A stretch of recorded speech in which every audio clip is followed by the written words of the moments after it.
Hi friends, good evening to all of you. I am PS from Axis Spoken Classes City. Dear friends, today I wanna discuss about English grammar. The topic is about tense.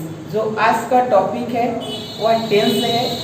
आज आपको हम tense के बारे में बताएंगे कि tense होता क्या है, टेंस की डिफिनेशन क्या है, टेंस के कितने भाग होते हैं। तो चलिए हम देखते हैं। सबसे पहले टेंस का मीन्स क्या होता है। टेंस का मीन्स होता है काल या समय। टेंस का मीन्स हिंदी में काल या समय होता है। अब इसकी हम डिफिनेशन देखेंगे। इसकी डिफिनेशन क्या होती है।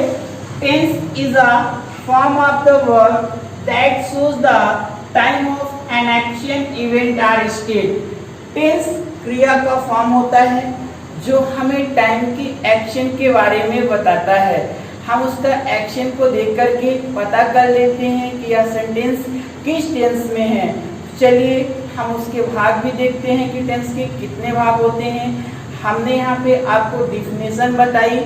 जो टेंस होता है वह एक क्रिया का फॉर्म होता है, ठीक है ना। ध्यान रखना है आपको। Tense is a form of the verb. उसी के माध्यम से हमें टाइम को पता चलता है कि हमारा टाइम किस में जा रहा है, प्रेजेंट में जा रहा है कि पास्ट में जा रहा है कि फ्यूचर में जा रहा। चलिए हम नेक्स्ट देखते हैं हमारा क्या है। Tense is basically of three types. Tense के कितने टाइप्स होते हैं। मुख्यतः तीन भाग होते हैं।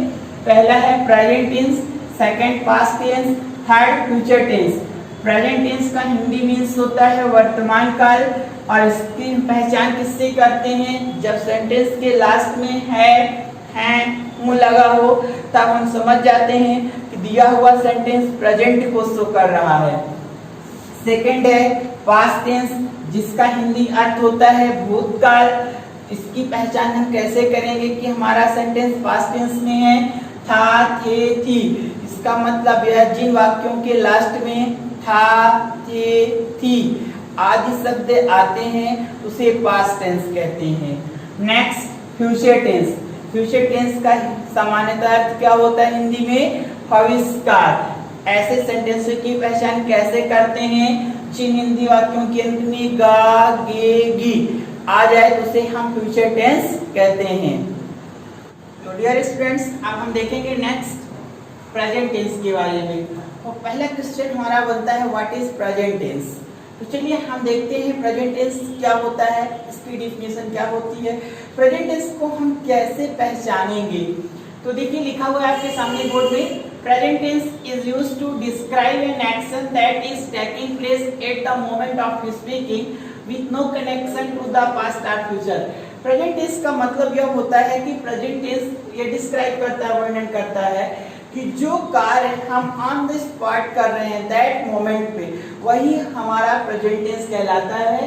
प्रेजेंट टेंस का connection with no connection to the past और फ्यूचर। इसका कनेक्शन पास्ट और फ्यूचर से नहीं होता है। जो हम एट द मोमेंट पे काम करते हैं वही प्रेजेंट टेंस कहलाता है। फिर आप देखेंगे एग्जांपल के तौर पर, जैसे है Rahul speaks English fluently. Rahul धारा प्रवाह अंग्रेजी बोलता है। तो यह काम कैसा हो रहा है यहाँ पे एट मोमेंट, मतलब पहले का मीन्स जो काम हमारा प्रेजेंट टाइम में चल रहा हो वही प्रेजेंट टेंस कहलाता है। आप देखेंगे there are 4 types. Present tense के 4 टाइप्स होते हैं। कौन कौन से होते हैं वो भी देखेंगे। First is present indefinite tense, second present continuous tense, third present perfect tense, fourth present perfect continuous tense. Present tense के 4 भाग होते हैं। First is present indefinite tense, present continuous tense, present perfect tense, present perfect continuous tense. तो हम इनके kinds को एक एक करके स्टडी करेंगे, इनकी पहचान जानेंगे। प्रेजेंट इंडेफिनिट किसको शो करता है, क्या बताता है।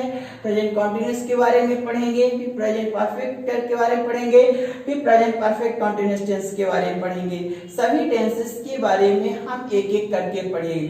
चलिए हम देखते हैं पहला जो हमारा टॉपिक है आज का, सिंपल प्रेजेंट टेंस और प्रेजेंट इंडेफिनिट टेंस। इसे हम सिंपल प्रेजेंट टेंस भी बोलते हैं और प्रेजेंट इंडेफिनिट के नाम से भी जानते हैं। चलिए हम देखते हैं जो हमारा सिंपल प्रेजेंट टेंस है वो किसको डिस्क्राइब करता है और क्या बताता है हमें। The simple present tense is used to describe habits, unchanging situations, fixed events, universal truth. जो present indefinite tense होता है वह किसको describe करता है? Habit के बारे में बताता है, unchanging situations के बारे में बताता है, fixed events के बारे में बताता है और universal truth के बारे में बताता है। नेक्स्ट हम देखेंगे प्रेजेंट इंडेफिनिट टेंस। चलिए हम देखते हैं प्रेजेंट इंडेफिनिट टेंस। सबसे पहले इसकी हम पहचान देखेंगे। पहचान को इंग्लिश में बोलते हैं आइडेंटिफिकेशन। तो देखिए इसकी पहचान क्या है? ता है, ती है, ते हैं।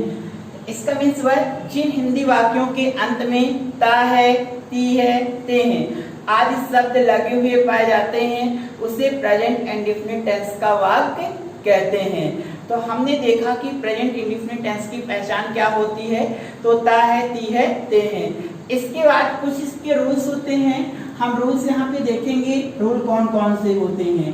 रूल नंबर फर्स्ट, तो देखेंगे रूल नंबर फर्स्ट क्या होता है। इस टेंस में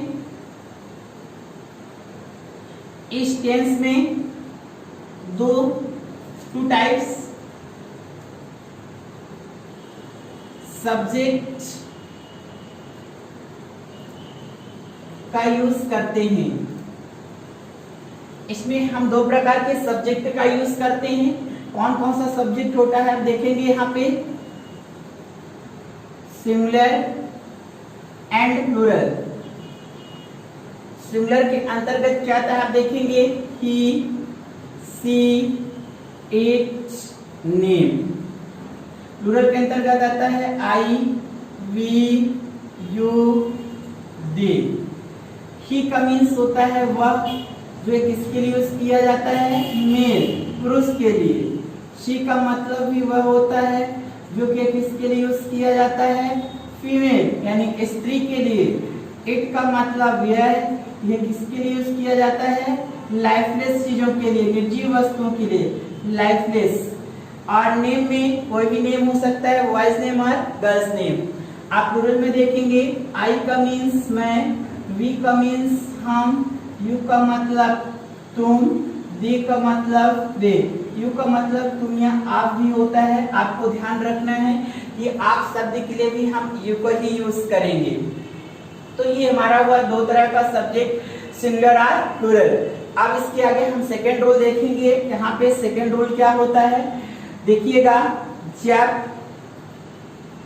प्रेजेंट इंडेफिनिट टेंस का सेंटेंस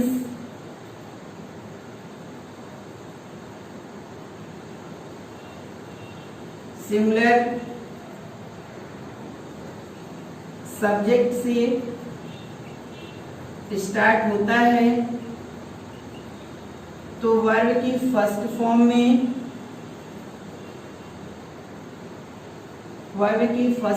में एस, ईएस या आईएस का यूज करते हैं।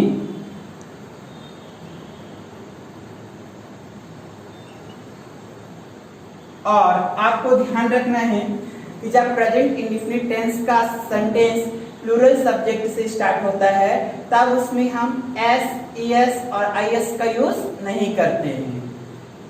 आपको थोड़ी सी यहाँ पे बताएंगे एस, आईएस और ईएस का यूज कहाँ करेंगे। तो आपको ध्यान रखना है जिस वर्ब के लास्ट में डबल एस और C H, S H, X और वो दिया हो तो हम क्या यूज करेंगे, ईएस यूज करेंगे। और एक होता है आईईएस।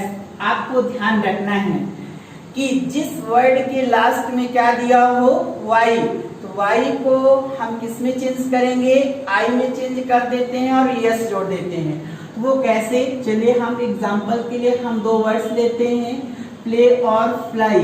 देखेंगे दोनों के लास्ट में क्या दिया हुआ है, वाई। हमने कहा वाई को हटा करके आईएस यूज कर देते हैं। लेकिन आपको ध्यान रखना है यदि वाई दिया है लास्ट में, उसके पहले कोई कॉन्सोनेंट है, तब वाई को हटा करके क्या यूज करेंगे, आईएस। यदि वाई दिया हो उसके पहले कोई वावेल्स दिया हो तब हम उसके बाद क्या यूज करेंगे, एस का यूज करेंगे। आप इसमें कंफ्यूज नहीं होना है।